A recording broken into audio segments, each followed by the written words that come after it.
I'm having the most perfect hallucination, cries a young man under the influence of LSD.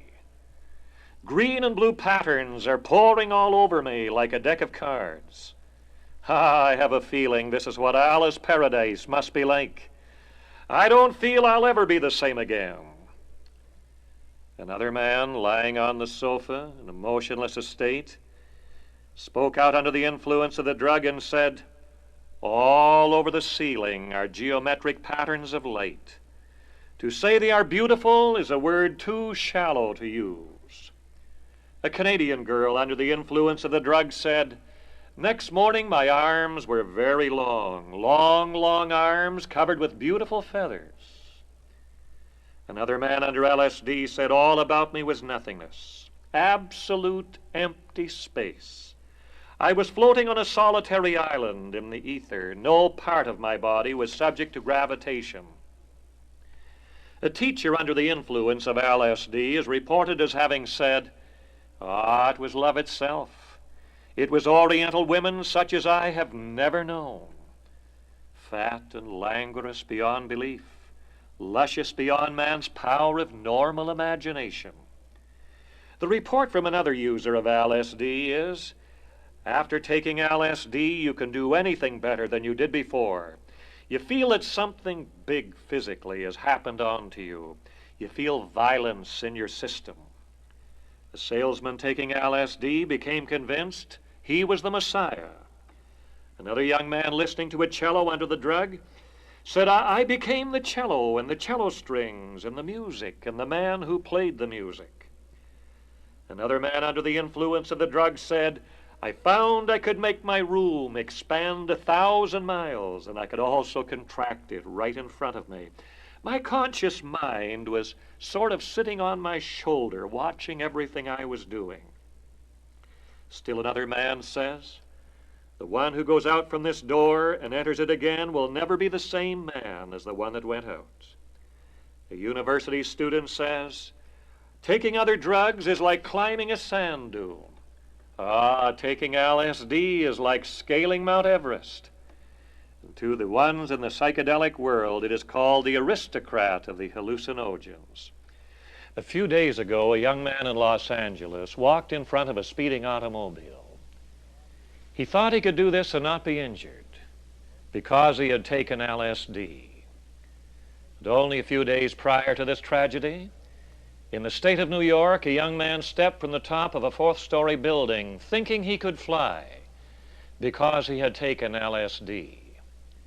A young lady committed to a mental institution thinking she was the Messiah and had come to end wars because she had taken LSD.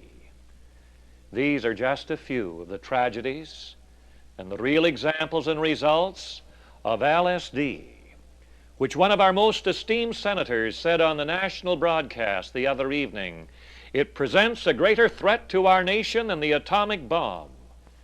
So today the press, the magazines of the newsstand, the radio and television newscasts are all echoing the outcry of this new threat sweeping our nation, LSD, the mind drug. Many are asking, what is it? Well, it's the contracted name for lysergic acid diethylamide 25. In 1938, Dr. Albert Hofmann, a research chemist at Sandoz Laboratory in Basel, Switzerland, was trying to find a new stimulant for the nervous system. He was not aware of the fantastic effects of LSD until 5 years after his discovery. It was in 1943 that Dr. Hofmann began a self-experiment with 250 micrograms of LSD. He thought that small amount would be harmless. But in describing his sensation on that memorable occasion, Dr. Hofmann states, I felt at times as though I were outside of my body, and my ego or my self-conscious man seemed to be suspended in space. LSD is colorless, odorless, but it's very powerful. 1 ounce can treat 200,000 people. 2 pounds could treat everybody in the city of New York. One peddler of LSD had a small vial accidentally break in his suitcase. But it wasn't lost. He found long after his customers could have full treatment by simply sucking the cloth that had been exposed to the liquid spilled in his suitcase. In fact, today some soak handkerchiefs in the solution and cut it up in little squares. They provide these to the desired users of LSD who get their treatment or their trip by simply chewing these tiny squares of cloth. Another form of administration is to place a tiny bit of LSD on a sugar cube. It only takes about a 200,000th of an ounce to give a person a treatment. For many years, medical science has proven that the brain is electrochemical. The two simple chemicals of the human body, potassium and sodium, generate about 1/10 of a volt of electricity, which gives the brain its normal functioning power. Man has found that these electric impulses enter the sound department of the brain, giving hearing, and they enter the sight department of the brain, giving sight. But if man disrupts the normal function of the brain, either electrically or chemically, the electric impulse, which normally would enter the sight department of the brain, they may be diverted to the hearing or the sound department, causing weird and unusual noises. And by the same token, the electric impulses on the auditory nerves, which normally would reach the hearing department of the brain, these may be diverted chemically into the sight department and cause flashing lights of most amazing nature. One user of LSD tells of his attempt to try and drive home under the influence of the drug. He says, "The pavement in front of me opened up and it became flowing like Niagara Falls, and the street lights expanded into fantastic globes of light, and they filled my entire vision."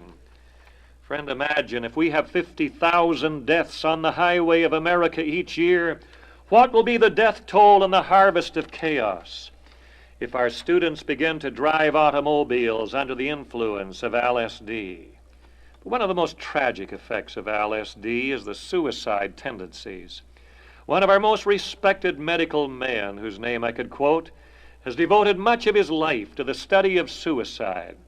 He stated last year alone he estimated more than 425,000 people attempted suicide. Where will this figure climb if thousands and thousands of our youth are now taking LSD? And one of the characteristics of this hallucinogen is the suicidal tendency that it generates. For example, one young person under LSD influence said, "I could have hung myself on the highest tree." Another said, "I experienced the desire to die, but not just physical death. I wanted to tear off my skin. I wanted to pull out my hair." You know, as I've traveled over the nation during these past months, I've collected a multitude of reports and testimonials, and almost from every city I have examples of these that are inclined towards suicide because of the influence of these hallucinogens like LSD. And there are the definite examples you may have read about. The young man in California who walked in front of a speeding automobile because under the influence of the drug he said the car could not hurt him. Or the young man that jumped out of a 4th-story window in New York and was picked off of the pavement, broken and bleeding. Why did he do it? He said he could fly under the influence of LSD. And apart from these, we know that barbiturate poisoning is one of the main means of suicide in today's Western world. One of America's most respected doctors, concentrating his study on a number of university students using LSD, made this statement: "Many LSD users begin their experience with pleasant and good experiences, and then for some reason, these turn sharply into horror and into terror. Some of the students have told how sitting in the classroom long after their first taking of LSD, the faces of their fellow students suddenly became distorted and mask-like.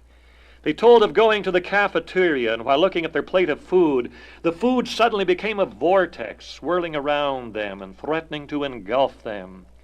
Still others told of simply going to the privacy of their own washroom to wash their hands, and the water in the basin suddenly became a pool of their own blood. One young lady tells of looking in the mirror, and her face became lined with scars and cobwebs and hideous to behold. It's no wonder one young girl was found walking on the street bearing a sign which read, "Please help me. I've taken LSD. In traveling this nation for the last number of weeks, I could relate illustrations like this from almost every city I have contacted. LSD is not habit-forming, but it has another quality that may be even more alarming. Long after the initial dose is taken, these hallucinations continue to reoccur, and reoccur so unexpectedly. No one thus far in the medical world has ventured to state or to predict how permanent may be the effects of LSD upon the brain of the mind.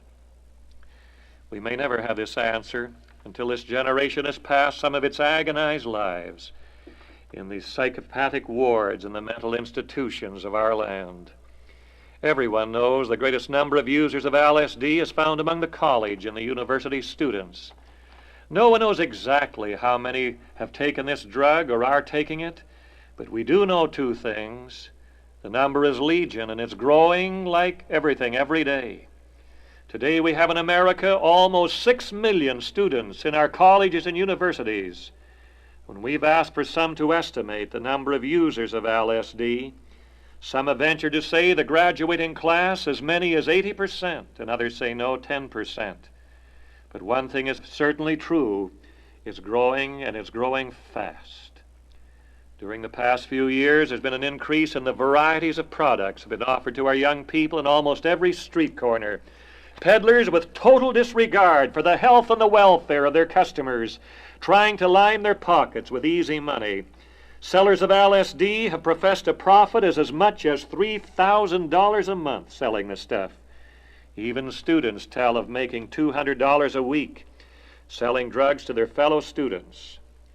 Marijuana is another great problem in our nation today, and we find that we could spend days discussing this with you as well, but we have only this tremendous group, beginning with the blue glue sniffing among the younger children, the blue heavens and the reds, the seconals, the amphetamines, the barbiturates, the marijuana, the mescaline, the peyote, and finally LSD, called the aristocrat of all of the hallucinogens.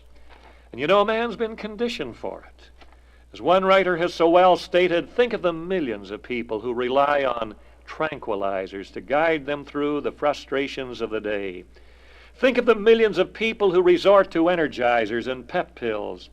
Think of those with sleeping tablets and the millions that resort to psychochemical called alcohol or whiskey. You know, seldom does any user of drugs remain content with the doses with which he begins. The reason LSD is having such a tremendous acceptance is because thousands of people have been conditioned by experimenting with the milder hallucinogens long before LSD became popularly known. Yes, LSD, I repeat, is referred to the aristocrat of hallucinogens, or the mind-expanding drugs, because it's 100 times stronger than some of the other drugs, even 700 times stronger than mescaline or peyote. The reason for the fantastic spread and the use of LSD is not only because its peddlers make a great profit. It's not only because the way has been paved in the lives of millions by the use of milder drugs and stimulants. There's still another reason, and don't you smile at me when I say television. The Federal Communications Commission has estimated that an average American spends approximately 3 hours per day in front of television. With a flip of a switch, he can transport himself into a world of make-believe, from the Arctic to the Orient, from the days of Julius Caesar and the Arabian Nights to the battlefields or the Pacific paradise. Our present world has become very frustrating and very dull to many people. Soaring taxes and 1,000 problems from Alabama to Vietnam. One well-known doctor says our children are looking for an instant paradise. And think of the young people today that have no other motto than live fast, look beautiful, be prepared to die young. The bomb may fall tomorrow. I'm sure that many students know there's danger in taking these drugs. One of our most widely read magazines carries the account of a 13-year-old boy who died from an overdose of drugs. Another article describes the gory scenes of 3 lads high on pills, shooting an elderly man and stomping him to death. One mother of the lads cried out, "My boy couldn't have done it unless he was on pills." Out of 20 university students examined by a well-known doctor, The report showed that 6 of the 20 had to drop out of school. One teacher was asked, if the students know that taking LSD might bring permanent brain damage, why do they take it? The reply the teacher gave was, well, if a student knows that tomorrow he may lose his head in Vietnam or by an atomic bomb, he's not too concerned about the possibility of damaging a few brain cells with a trip on LSD. You know, while some users may have lofty ambitions and hopes that the drug or LSD will bring them some miraculous transformation, make them poets and artists or supermen, there are many others looking strictly for escape. Escape from life that has become too painful for them to bear. What are we going to answer these young people today? The young people that are crying out, live fast, look beautiful, die young. The bomb may drop tomorrow. Friend, you and I must find an answer. And thank God we do have an answer.